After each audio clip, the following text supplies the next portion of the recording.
Okay, just a real quick check-in on what I was just talking about. So this is what it ended up kind of coming to look like. So we've got destroyer, destroyer. We're able to take both of these.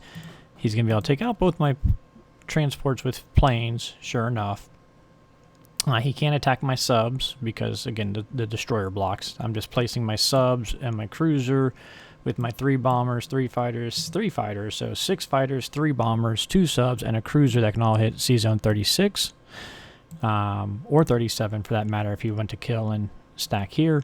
We got the 3 bombers that could go to 47.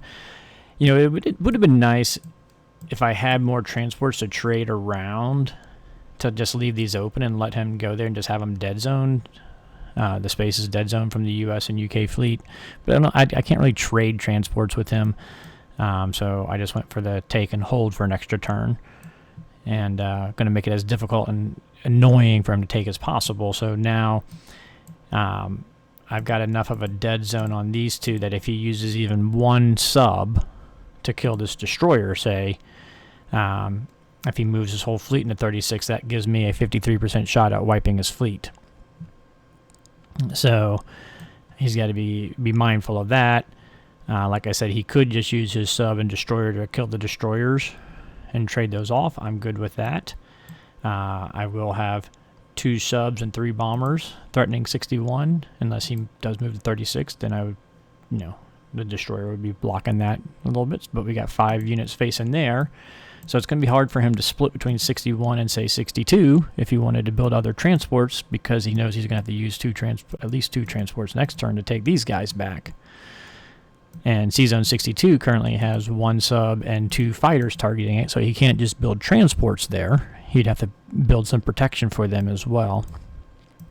So really just, you know, this isn't a KJF in the sense of where I'm trying to win and hold these islands and then just diminish Japan. I'm trying to slow Japan down as much as humanly possible. And just create an irritation and income flow and pacing issue as possible.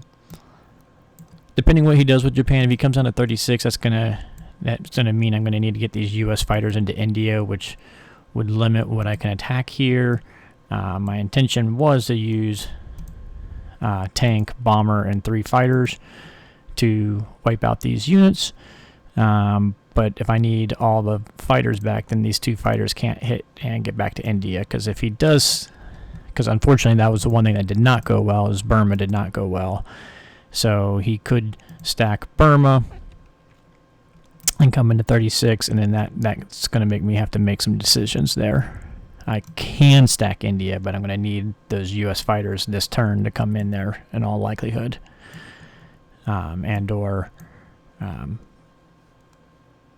Russian ones as well. So hindsight, I probably should not have put my UK fighter in here. But anyways,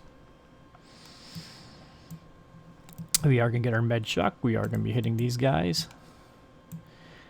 We've got three coming in here. Well, again, it kind of depends on what I got to do with these U.S. fighters, I guess. On just what exactly I do. I will at least take Italy, though. Take out the production from down here. And like give them the offer of 4 fighters on 3 for 1 transport. I'm willing to do that. So, anyways, I just wanted to show you what this strategy here was, putting the destroyer blocks to take these and mean I get to keep them an extra turn. Playing with the idea of, you know, could we build a factory and fly a bunch of fighters in, since we got all these fighters in here, and hold on to one for longer. Yeah, he's going to have 4 transports and at least 7 planes, so probably not a wise move.